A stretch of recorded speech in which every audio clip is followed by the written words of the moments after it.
Welcome to Dimensional Shift, where we explore and actively deprogram ourselves, seek the truth of reality through expanding our perceptions, and focus on full remembrance of our true selves. As we begin to connect to our true selves, we will also see the truth of this illusory reality and the way it controls us through our manipulated perceptions. As soon as we fully remember our true selves, we will also see the enemy for what it is and how to rebalance the system by freeing ourselves and assisting others to do the same, creating a domino effect into the evolution of human consciousness.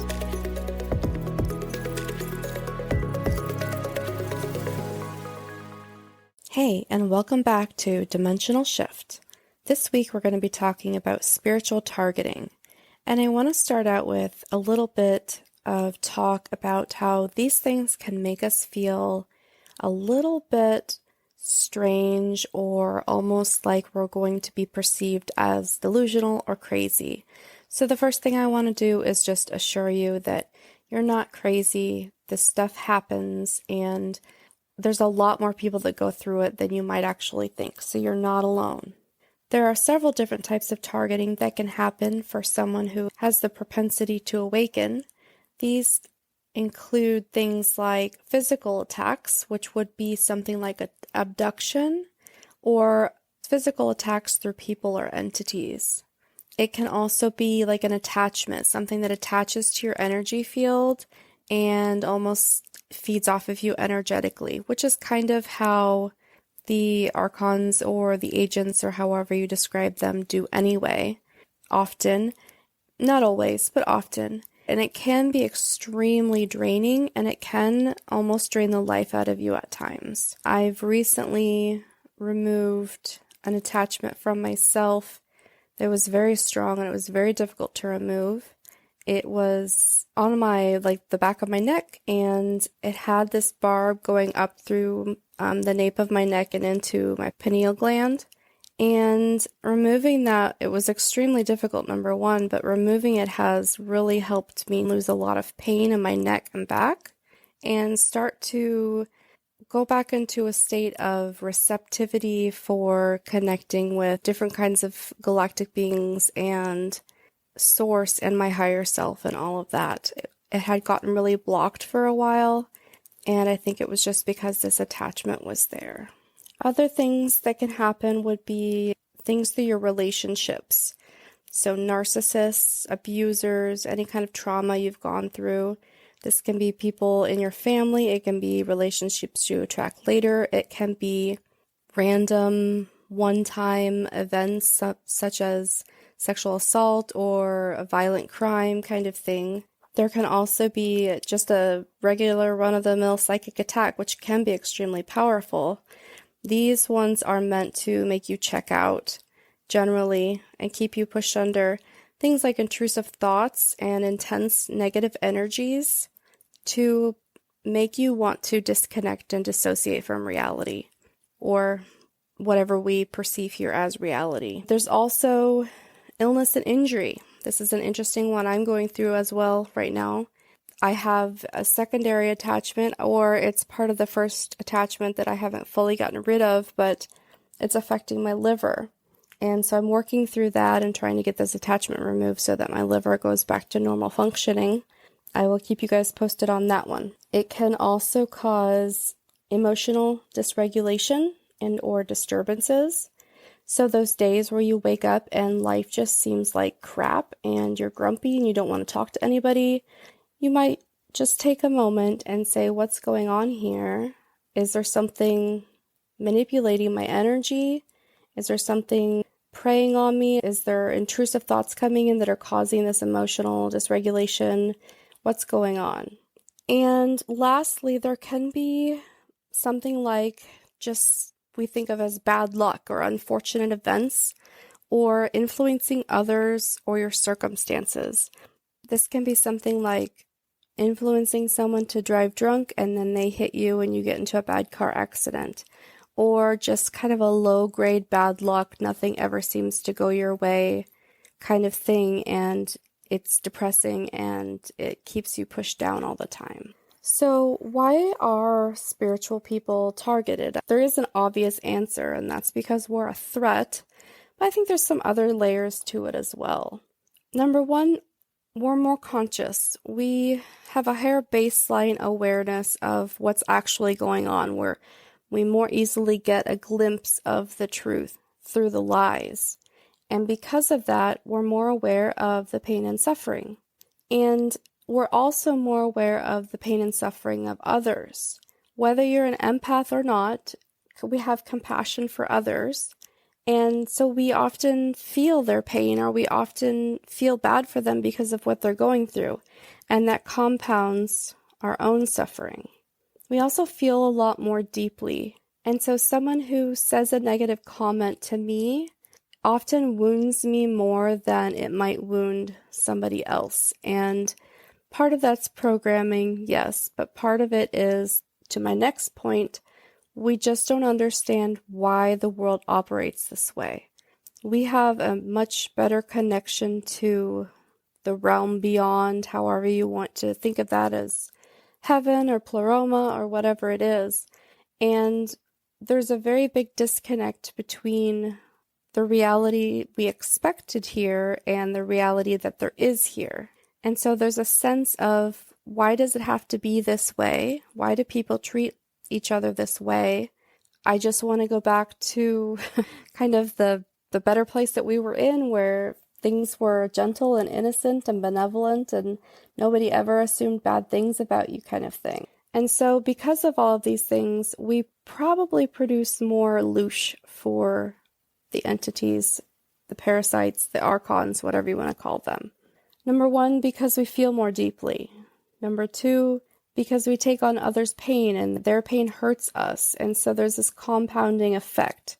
And so the intensity of our suffering creates more payoff for them. And then the confusion about why we feel this way and why we're so miserable, especially being spiritual people, preys on us even more. And I'm going to go into how they weaponize spirituality against us a little bit later. But it creates confusion, and that deepens the pain for us. And then the last is, yes, we're a threat. We are breaking down the matrix, the illusion, whatever you want to call it. And they are working as hard as they can to keep us shut down in whatever way they can. So they're going to keep drawing you under. They're going to keep reminding you through those intrusive thoughts and all of that of all your woes. They're going to keep exes coming back to bug you. They're going to keep family members that you don't like keep showing up. They're going to keep reminding you of all the trauma that you've been through. There's going to be triggers. And they're going to keep you blaming yourself, and they're going to keep you confused in whatever way they can. And so one of the biggest keys is recognizing when you're triggered and validating yourself and validating your feelings, but moving past the programming. Healing the trauma and moving past the programming are so vitally important at this point. They're also going to be pushing you toward negative coping mechanisms like numbing agents, substance abuse, any kind of addictive behaviors. Those are going to be huge. I think that everybody on this planet is addicted. I think that's part of the system. But when we feel pain so deeply, we choose some of the more harsh options for that. Stuff like, hard drugs, alcohol, social media, anything that's going to kill hours of our time where we don't have to be here mentally and emotionally. We're just out of our body mentally and emotionally.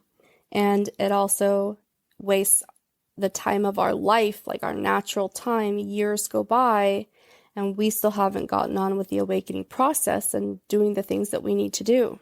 So how do we wake up then? If we're spiritually targeted and they're trying to keep us pushed under, how do we even wake up? My theory is because we produce more louche, they get a better payoff for it. They push too far. They get greedy and they underestimate us. We're naturally inclined to wake up because we have a higher baseline of consciousness. We're more inclined to wake up. And when they get greedy, that starts to trigger us. And we start saying, this is too much. We start saying, the world doesn't have to be this way. At least I can make myself a better person and hopefully help one person. If I can just help one person my whole entire life, then I will be happy. That's literally how Dimensional Shifter started, was I'm going to make this podcast, and if one person takes something from it and it helps them, then I'm happy. We also have a natural impulse for good. That's something that can't be traumatized out of us. That spark, that soul connection to source, that's there, and we are naturally, impulsively good people. When somebody gets hurt, we're the first ones to run over and say, "Are you okay?" When somebody looks sad, we reach out and say, "Can I help?" Those kinds of things. It's a natural urge for us to want to help. And that's not something that can ever really truly be hypnotized out of us or traumatized out of us or anything else.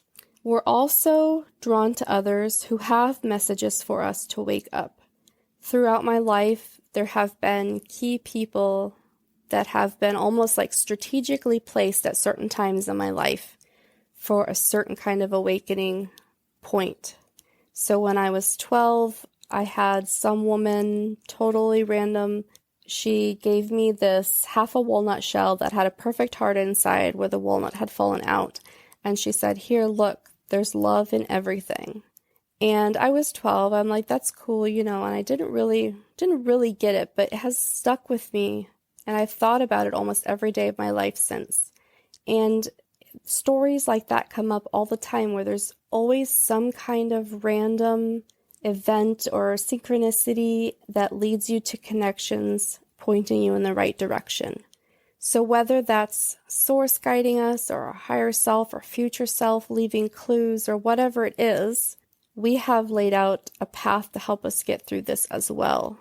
And we are naturally drawn to others who are more awake, and then our awakeness combines and fuels each other into waking up even further.